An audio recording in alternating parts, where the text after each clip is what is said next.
What is up? Welcome to Etsy Jam. Deb from Tizzit joins us to announce the 2017 Makers Biz Summit. Deb created Tizzit to help online handmade sellers find success. In this episode, she talks with us about the importance of great photography, value-based pricing, how water in the morning can replace coffee, and of course, the Makers Biz Summit. What is up? Welcome to Etsy Jam, the podcast where we have leisurely conversations about serious topics. I am Gordon from Marmalead. And I am Richie from Marmalead. And if you don't know what Marmalead is the best Etsy SEO and market research tool for serious sellers. So if you're serious about the success of your Etsy shop, you gotta go check out Marmalead. Marmalead is also what allows Gordon and I to do Etsy Jams because we do Marmalead full time. And today we have a very special guest with us. We have Deb here from Tizzit. Thank you for being with us today, Deb. Hey guys, thank you. And Deb, we kind of got in touch with her through Makers Biz Summit, which we will talk about a little bit later on in the show here, a fun announcement with that. And Deb has her own site, Tizzit, and we wanted to find out a little bit more about, where you got started, Deb, and what your background is and where Tizzit came from. Yeah, of course. So I guess the story starts in France because I'm French. Let's put that out of the way. So everyone's like, what's this weird accent this girl has? That's the French thing. So yeah, I grew up in France, studied a master's in marketing and business management, and started working for Sephora, the cosmetic company up in Paris, which was all very interesting, but just kind of not really my cup of tea at the same time. I just wasn't feeling the corporate Parisian lifestyle, just not quite a fit for me. So I had an opportunity to go to Australia to finish my thesis and 3 or 4 months of study in an exchange in Newcastle, which is a city just north of Sydney. So, I said, yeah, why not? That sounds great. The land of kangaroos. Let's go and see what's going on down there. And 5 years later, I'm still here. So I liked it. And so I finished my master's in Australia and started working for really sort of small companies around Sydney, mostly word of mouth, because I just kind of didn't really know what I wanted to do at this stage. I was kind of soul searching a little bit. I was like, I don't want to go back to France because I don't want to go to Paris and work the corporate thing. But I also don't want to just, be a waitress my whole life, which I did for a little bit when, I still needed money and I didn't know what I wanted to do for work. I started doing freelancing and doing online marketing and design work for clients in Sydney.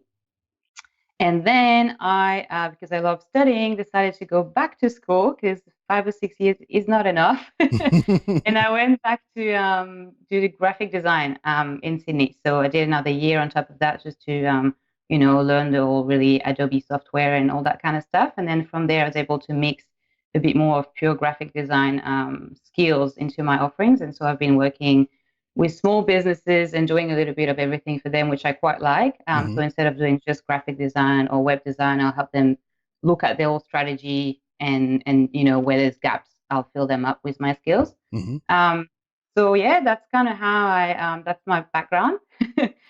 And Tizzit,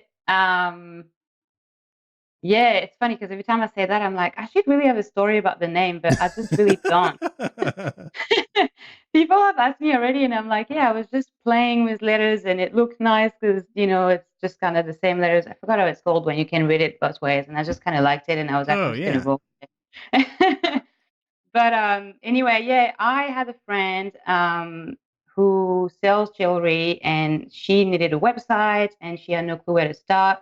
And she's amazing. Like, I mean, as a maker, she does beautiful creations, but she really didn't know how to put the whole thing together. And then beyond that, just the sales and marketing part of it was a bit scary. And just she wasn't really interested in it. And I was like, well, that's kind of my thing. Let me help. Yeah. And I loved that project so much that I was like, what am I doing working with other companies? Because I was working for, gyms and tourist companies, more like sort of service-based business, which was fine. I mean, I had some great clients, but it just, my heart wasn't really into it. Whereas with this project, I was like, okay, this is great. I want to do this. And I had a lot of friends doing that kind of little handmade piece on the side at the time. So I went to help them. And then I realized, okay, there's definitely an issue here with them being able to create those beautiful products and then not knowing how to market it. And because that's what I know how to do, I started the blog, and it sort of got traction because I suppose people were finding information on there that they really needed to know. Mhm. And so, yeah, Tizzit was born. Nice. And so your Awesome. friend, when she was selling the stuff, did she just have her own standalone website that she was trying to roll with that? Or how was she set up when you first started helping her out? Didn't even have anything at all. Like she was just starting. So there's a few markets around Sydney where we lived, and she was applying for them and just doing craft fairs and markets really. And she knew she had to go online. She wasn't sure whether she wanted to go on Etsy first or have her own website. And then she decided she wanted to go straight with her own website kind of thing. She's not changed that, and she's actually opened an Etsy shop as well because I was like, there's traffic on Etsy, so you might want to leverage that for a little bit. But yeah, no, she had nothing. So it was exciting to see that, she was like, well, that's awesome because I didn't know I was able to make this happen, and now she's getting sales online and able to scale her business a little bit. So yeah, it's been great following a journey and just and she knows that, but it's like she's really started my journey with Tizzit as well, and just because she made me realize I can actually do something that I'm passionate about. And I wake up every morning, I'm really happy to go to work, which is a room away from bed, but which is great. But I also do work that I love, and I talk to people that I really care about, and I really want to help their businesses. So yeah, it's been great. That's awesome. Mm. Yeah, it's a really good feeling. It's cool. I like how your friend really got to do the like in person, I guess we'll call it, the craft fairs, and also do the online. I think that everyone should kind of do that. I don't know, we could really do that with Marmalead, but when you're selling craft and stuff like that, from what I hear, there's a lot of really cool experiences where online it's great and you're having conversations with people, but you don't really get a lot of FaceTime with them, and you don't really Skype with people and see a video with a conversation. Yeah. But when makers go and they actually do a craft fair, you're still selling to and dealing with those same people that are online, except you actually get to interact with them, and I think that's really cool. Yeah, absolutely. And I mean, you're really getting that feedback as well, which is kind of key, and people, saying things about your collection and the pattern, the colors. You might notice that people are really looking into that product, but then they kind of get stuck with the price, or there's that Yes. feedback collection that's really important because then you can take that online. Um, so I guess the only thing with craft fairs is sometimes you get the opposite as well with people living in really tiny little towns, and they're selling products that the ideal customers don't actually live in that town. And so they find it hard that, they keep on saying, well, I feel like people want to buy really cheap stuff at markets. And it's like, my stuff is too expensive. And it's like, your stuff isn't too expensive. It's just not meant to be sold to these people in that town. So I think if you live in a sort of biggish city or town and there's enough of a customer base for you to have your ideal customers in there, it's definitely a must do because it's a great experience. But it can get tricky if you're in a bit of an isolated area and you can't leverage craft fairs. That's a great point. Yeah. So just because there's a craft fair or whatnot, doesn't mean it's the right one. Definitely make Yeah, sure that exactly. what you have is going to fit and you think your ideal customer. But that's great, great point where, when people are actually coming over to your table and looking at things, you can watch them and see like, oh, this is really cool. And then, like you said, they flip it up, they see the price, and you can see their reactions. Yeah.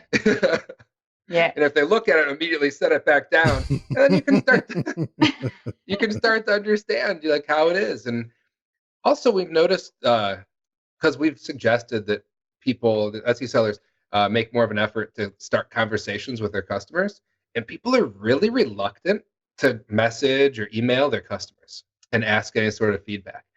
But I feel like if you're at a table and a customer walks up and whatnot, I've never had it where well, no, I have. I was gonna say I've never had it where I've walked up to a table at a craft fair and they don't talk to me, but I have. Um, but for the most part, they love talking about it, and I will give feedback very easily and readily, and it's a lot easier than having to like type something back. Yeah.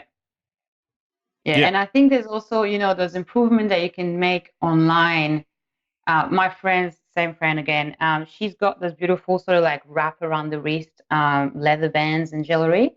And at the market, she noticed that people were looking at it and then they were going like, okay, how do I use this thing? Like, is this a necklace? Like, like, what do I do here? And she was like, no, it's a bracelet. And then she'd look at them trying to put it on and she was like, okay, let me help you here. And so from there online, she was like, I need to, like, people don't even know what that is. Like, there's no way in the pictures I've got, they're going, oh, this is how I use it. So she's taking like lifestyle pictures of people wearing it to see it was working. And we were talking about doing little videos where she can actually show how to put it on. But she would have had no clue because to her, sometimes you're so into your craft that you're like, yeah, well, that's obvious. That's a bracelet. But people don't know. And it's just like, no, you got to show them, especially online. They can't touch it. They can't ask you questions because you're not like there on a chat box. They're by themselves. And if in 2 seconds they don't understand, they're just going to leave the page. Yeah. That's awesome. I mean, that's fantastic feedback. And that's something that you're not going to get when you're just selling things online, unless somebody is somehow able to kind of communicate that in a message to you or in a review or something like that, which seems like it would be tough to kind of do that over that channel anyway. But even when we're building Marmalead, some of my favorite things that we've done is when we sit down with people and we actually watch them using the tool. And you see the people kind of doing things in ways that like it didn't even cross my mind that that's how people would do certain things, but until you actually watch them do it, you would have no idea that would be an option, Yeah, absolutely. I was using that tool. How's it called? I think it's called User Experience. I can't remember now, but it's pretty much free testing for your website. And I think after like a few, you start paying, but you can do 2 or 3 for free. And it's someone completely random on the planet going onto your website for, I think, 5 minutes, which is, long enough. And they record what they thinking as they do it. And the website asks them to click on things and, like, what do you think about the menu? What do you think? And I've done it with mine, and you wouldn't believe the improvement you're able to make after that because you don't see the thing that because they're mistakes you've made. So it's like you don't know, because if you did, you wouldn't have made the mistake in the first place. Exactly. And so when you see someone going, oh yeah, but when I click that, it's not really clear. Like the next page, I'm like, that's not what I thought it was going to be. And you're like, oh, okay, I need to fix this. And it's huge, So definitely feedback, it hurts sometimes, but it's good. You need to accept it. Yeah, definitely. So as you've been working with online sellers now, what are some of like the really big challenges that you kind of see a lot of them having with what they're trying to do online? Photography, definitely the number one. And it's so crucial. I feel like I'm always saying that, and people are like, okay, Deb, we got it now. But I'm like, no, not until everyone's got perfect picture. I will keep on saying it. And it's like, it's really hard because, photography is that thing. Like we have got really good cameras now in our pockets just because, iPhones and all that, and they're amazing. So you feel like, okay, that's something I can sort of do myself, and I'm not going to spend that budget on that because surely I can figure it out.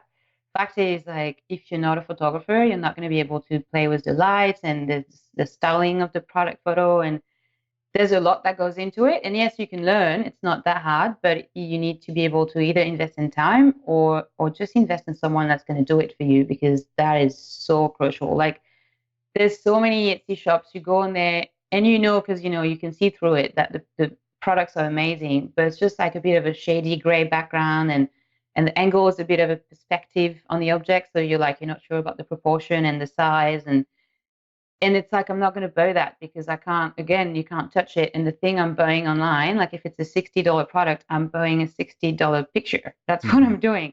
So I need this to be like as clear as possible. And I see a lot of people still not, putting in enough effort into it. I think that's just it's more important than your brand, than your logo, that your banner on your shop, than anything else. It's just, it's the thing that in Etsy, like that's what comes up when you search, and it's like, that's what makes the click or not, like not the title, not, the picture is like what drags the attention, and it's just, it needs to be perfect pretty much.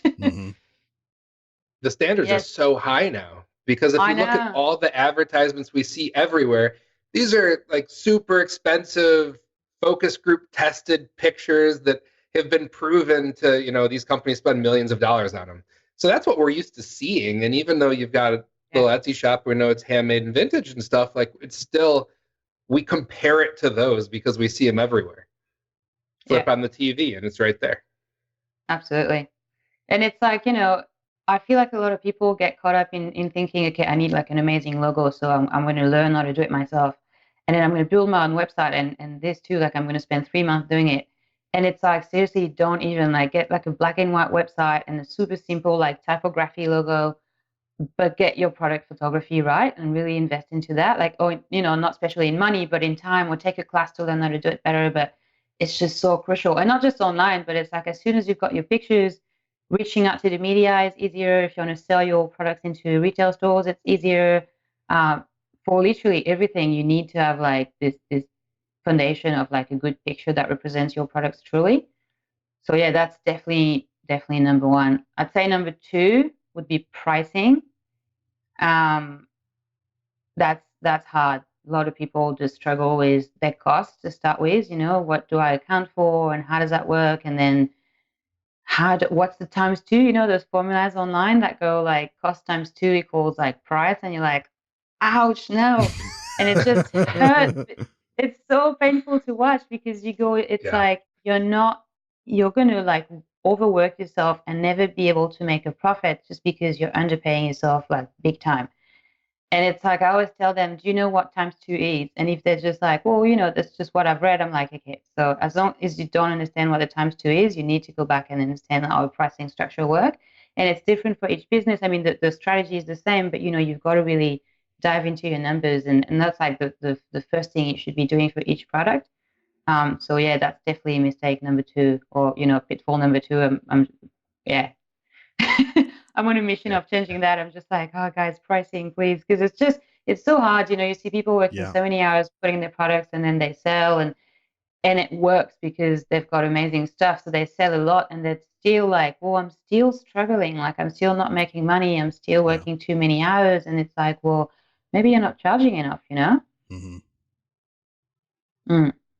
Yeah, I've heard lots of stories over the years where people will, substantially increase their prices, and to their surprise, they get just as many or more orders. And Yeah. they're like, I still don't know what to do. So there's stories out there where people have quadrupled their prices and still do the same quantity. Yeah. Exactly. And it's like, there's not just numbers in your pricing as well. There's value-based pricing, which is, Yeah. understanding where your product is positioned in the marketplace as well.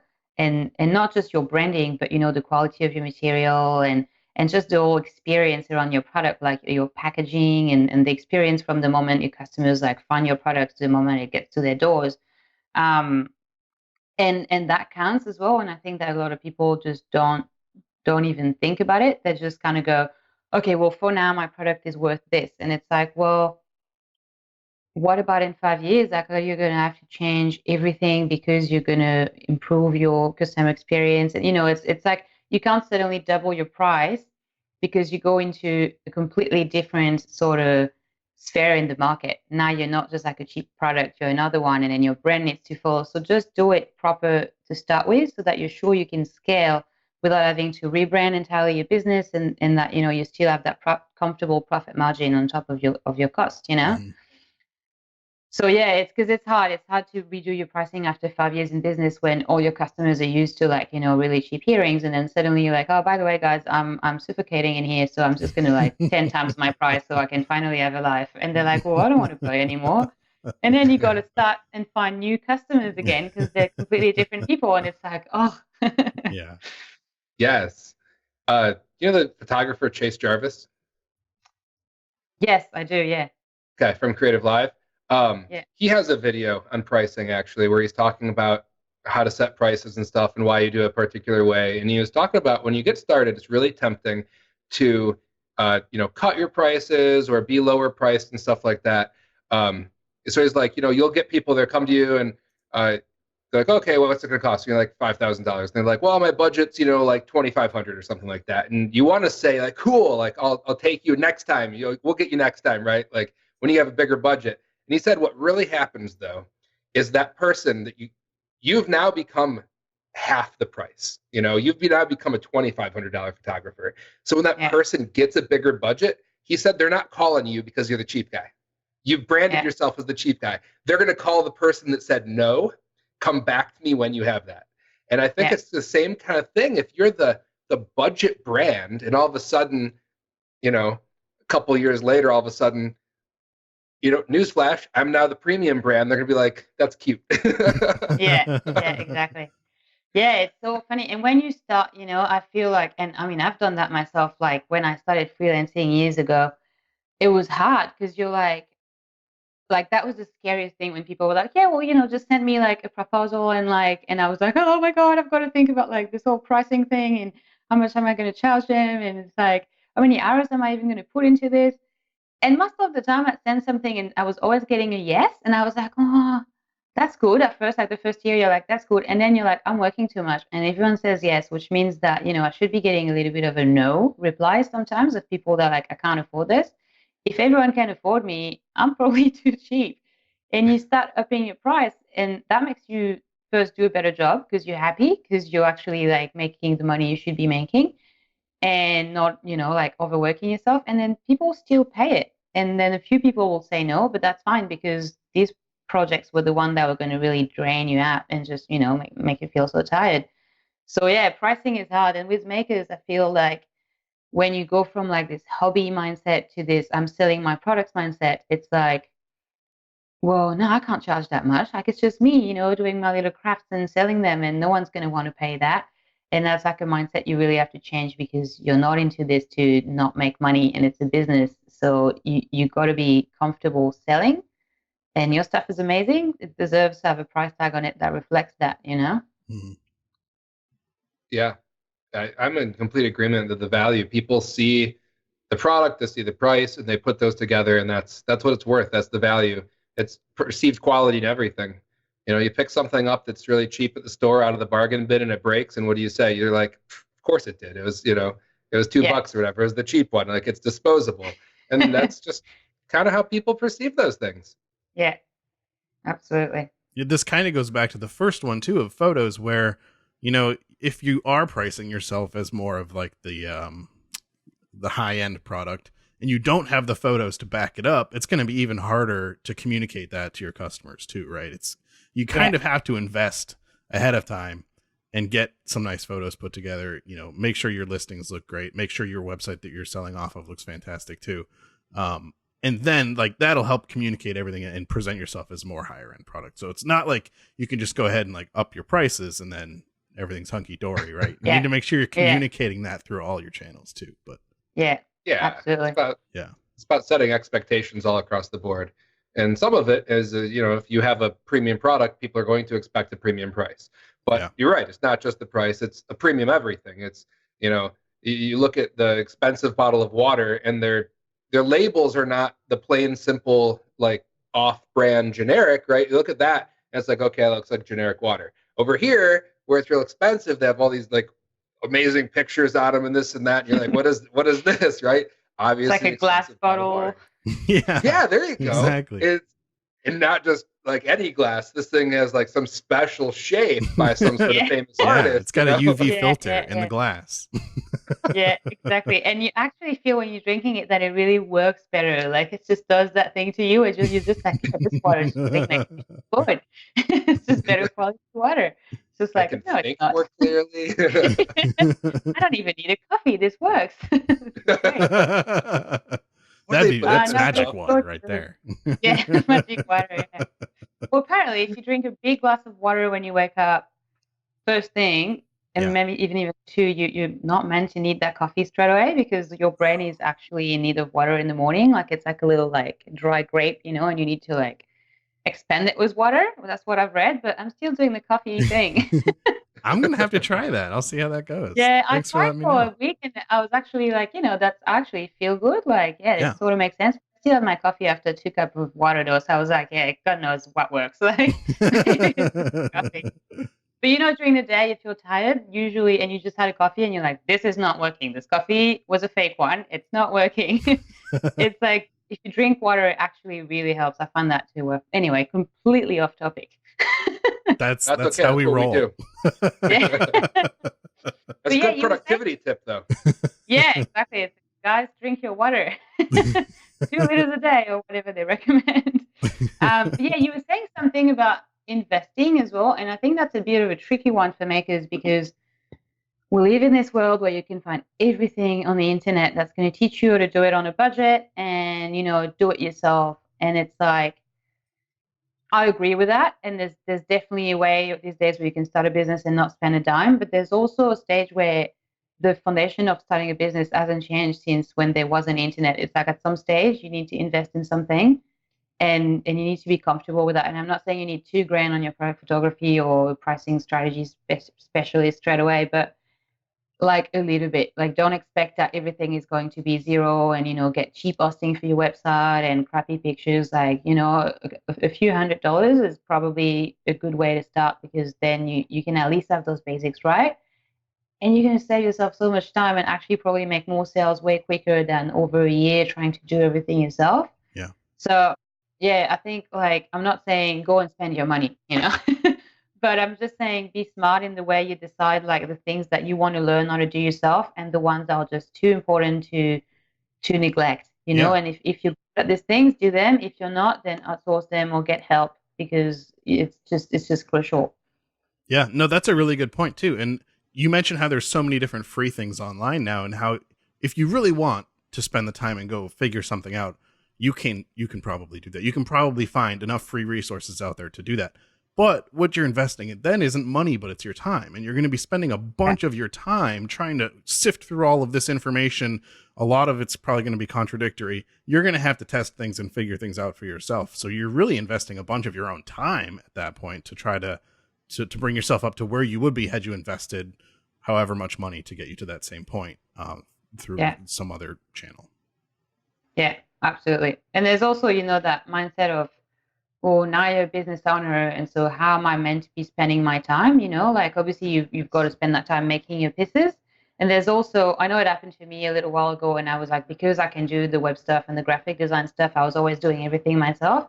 And it comes a time where you're like, well, okay, I love doing it and I know how to do it, but should I be doing it? Like, why am I spending time on this? Like, and it's really uncomfortable when you know how to do something that you can get for free because it's you doing it, to say to someone, please do this for me. But the day I started doing that, I was like, oh my God, it's so amazing. Like I sent a bunch of file and then that person is sending me back this beautiful PDF design and I didn't even have to do it. And then in the meantime, I had time to like think about the growth and, like just the strategy of the business. So there's also that thing where it's like, should you be doing it or maybe you know how to do it, but it's really not what you should be spending your time doing. Definitely. Oh, sorry, it started raining, so it's going to get loud. Oh, is that what that is? I could hear that. Yep. Wow. It's been raining for, I think, 10 days straight now, which is great.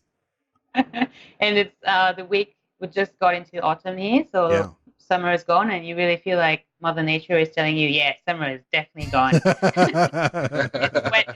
Get used to it. Fun. Well, we're definitely looking forward to summer here. Yes. Oh, I know. I feel like I've missed on summer because I was working so much on Makers Biz that I just spent so much time inside, and now I'm kind of looking at the rain going like, oh, well, I'm going to have to wait 1 year. This is great.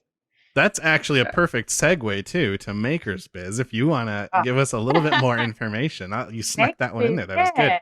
I feel like this is my transition. So Makers Biz is my biggest project so far with Tizzit, which is a free online conference for makers and handmade entrepreneurs. And so I don't even really remember how it came to like the idea. I think I was kind of attending a few summits myself and thinking, there's value in this, because for those who don't know what that is, it's literally like a conference, like an in-person conference, but instead of gathering everyone in the same room, everything is online, which means that first it's free. You don't actually have to get a plane to get anywhere, or like take a week off to go somewhere. And also it means that you can get more experts that might not all live in the States or in the UK or in Australia, and kind of like gather them all in the same internet sphere. Yeah. Which I thought was really powerful because, there's so many great experts there, and there's a few really good conferences for makers in the world, but it's hard to get people from the States to come to Australia and vice versa. Not mentioning the actual attendees, like, who can afford, like, I'm in Australia, going to the States for a conference for me is just so expensive that I was like, for someone starting a handmade business, it's pretty much like out of, it's not even possible at all. So I decided to organize that and reached out to, I think we're above 30 people now. So I stopped counting after 25 because I had all the marketing material already. It was 25. So I was like, that's just what it's going to be. But now it's more like 30 experts, and there's, interviewed over 10 days, and it's organized like a roadmap. So every day we focus on one topic. And so the first day will be, the legal setup, the business plan, bookkeeping, and all this kind of foundational work that you need to do for a business. And then we go into pricing, branding, different sales channels. So there's a day, just for Etsy, where you guys are on. There's a day for, selling on your own website, selling to retail store, selling online, and then marketing and sales strategy as well in the last couple of days. Really so that, in every day we have time to dive into the topic. And so, yeah, there's 30 experts, 6 workshops as well, where I get into the nitty gritty of things that we might not have time to cover during the interview. So, setting up a Shopify site or designing a logo, email marketing workshops, stuff like that. So yeah, it's I'm really excited. I don't know when this is going to be released, but we're about to launch right now, so I'm just kind of like, I'm really excited. I can't wait to share that with everyone. Yeah, we plan for this to air next Tuesday, so that'll be that? March 7th, I think. March 7th. Yeah, so a week away from actually launching the summit, so everyone can go and get their free ticket today. And then, and then I send an email every morning with a link to the session, and you can just, go ahead and watch them. You've got 48 hours to watch them as well, because I know it's a bit hard for people to be at the computer at 3 p.m. on a Tuesday. Like, I know people have a life. So, you've got 48 hours from the moment the videos are released to watch them. So if you want to watch them after dinner at night, or even the next day, or at your lunch break, you can do that. And I hope that it's going to help a lot of people. I've learned a lot myself just doing the interviews on topics where I wasn't especially an expert. I'm more coming from the branding, online marketing spheres, and I've learned a lot on selling to retail stores and all that kind of good stuff, even on Etsy. There's a lot of great actionable strategies that are being shared during the event. Yep, and there's even a couple talks on pricing too. We kind of mentioned that before, but there are some good people talking about, value-based pricing or market-based pricing. Not your grandma's pricing formula, I guess you could call it. Yeah, exactly. Yeah, Gary Capps is doing a talk on the first base of pricing, which is really your costs, and really understanding like, how do I account for my costs and stuff. Like, he goes into details such as, have you account for the time you're doing admin work? Because a lot of makers count their hours around the products they make, and then they forget that they've spent 15 hours doing admin work for their orders. And, it just goes back to, okay, the costs are maybe a little bit higher than what you think, and your overhead and all that. And then once you've got that clear, Leila Barker is explaining with she's got the formula, that she's got the backwards pricing formula. And it's not a set in stone formula, because, it needs to be customized for each business, but where she really takes you through that value-based pricing strategy. So, and there's worksheets and stuff. So it's really, a few people have already signed up and upgraded to keep the recordings. And I'm already getting messages of people saying, I had no clue I was doing this so wrong. Small wins, and really happy it's helping people already. That's awesome. Yeah, there's stuff on photography as well. There's two sessions on photography. One is how to actually use your camera. If you've got a DSLR, or if you get one from a friend, or can rent one or whatever, actually use it in a way that's simple and not overwhelming. Because if you've got a camera and you go on Google these days and trying to type how to take photography, it's like, whoa. Google is going to throw things at you, and you're like, this is overwhelming. I'm just not going to do it. And so Michaela is just kind of going back. She's a photographer, and she's like, there's really only 3 settings you need to know, and it's really not that hard. You can figure it out. And, explaining how to use light to reflect some products or not. And we've got a session on visual branding as well, and how to use, beautiful lifestyle pictures and stuff to really sell your product. So there's definitely a lot that's being covered during the conference. Yeah, it's a very wide range of topics that you have, and a lot of different presenters going on too. It's a fantastic group of people that you've managed to collect. Yeah, like, I mean, it's all thanks to you guys, like I've been putting everything together, but really it's been the work of 30 people being, keen on helping makers. And I think it made me realize how great of a community we have, because everyone is so passionate about, helping makers and handmade entrepreneurs really make a living from their crafts, that it's been easy to get yes from people. I was a bit scared when I reached out at first, and I was like, maybe people are just not going to care about this thing. But everyone was actually really enthusiastic and going, yeah, of course, this sounds great, So yeah, thank you. And thanks to all the other speakers, because that wouldn't have been possible without you. Yeah, our pleasure. Yeah, we had a lot of fun with it, actually. So Yeah. But yeah, we have a link too. So if for anyone who's listening, if you guys want to check it out, you can find it at marmalead.com/makers-biz-summit.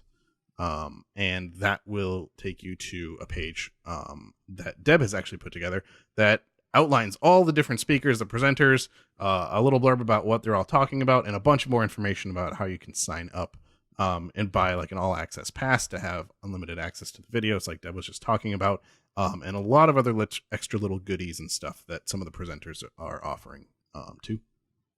Yeah, there's definitely a lot in there, and a lot more if you upgrade, because speakers been generous, giving bonuses and exclusive offers and discounts for courses and stuff. So yeah, it's great. It's a great little bundle at a really affordable price. Yeah, definitely. Awesome. Well, did you have anything else, Richie? No, not particularly. Alrighty. Well, Deb, thank you so much for chatting with us today. It was awesome. No, thank you for having me. That was fun. Yeah, anytime. Absolutely. It was great to hear the backstory too, because we chatted once before, right, when we did the interview with you. So we chatted a little bit then, but to kind of get a bigger picture of your backstory and everything was really cool. Really like that. Yeah, it's good. I like doing those interviews too, because I realize a lot of people don't know I'm French, which I think it's funny, because then they're going to go and see the interviews and go like, where is she from? Like, what's going on? So I'm like, it's interesting because a lot of the words you say definitely sound more Australian than French. Yeah. Like, yeah. But then a lot of I think when you said, what was it? Something like photography or photographer or something, photographer. I don't know what it was, but it sounded more French. And so it's really fun to listen to you speak, because it kind of goes back and forth. And I'm like, oh, that's French. Oh, that's Australian. Oh, that's French. I had someone emailing me yesterday saying, oh, Deb, I'm going to ask you like a personal question. You don't have to answer. And I just saw that before I clicked on the email, and I was like, whoa, that's a bit weird. Like, what is that going to be? And it was, I'm so sorry. I really want to know where you're from, because I'm really good at figuring out where people are from usually, but just really can't with you. And I was like, French. That's awesome. Yeah, it's a bit of a mix. I've been in Australia for too long now, so it's a bit of a blur. And I've got some family in the States that I was going to see a lot when I was younger. They're in Miami. Uh-huh. And I saw them again at Christmas, and we haven't seen each other in like over 5 years now. And I used to speak English with them, and they were like pretty much training me to like be a good American speaker, And then we met again, and they were like, whoa, like, what happened to you? What happened? You're gone, like, this is far too Australian now. I was like, oh, sorry. That's fantastic. Yeah. Oh, well, thank you so much, Deb. It's been fantastic. Thank you, guys. And really everyone listening, you guys should check out the summit. It's fantastic. There's a whole slew of presenters like we were just talking about. It's going to be jam-packed full of awesome information. So definitely check that out. But we will see you guys next time on Etsy Jam.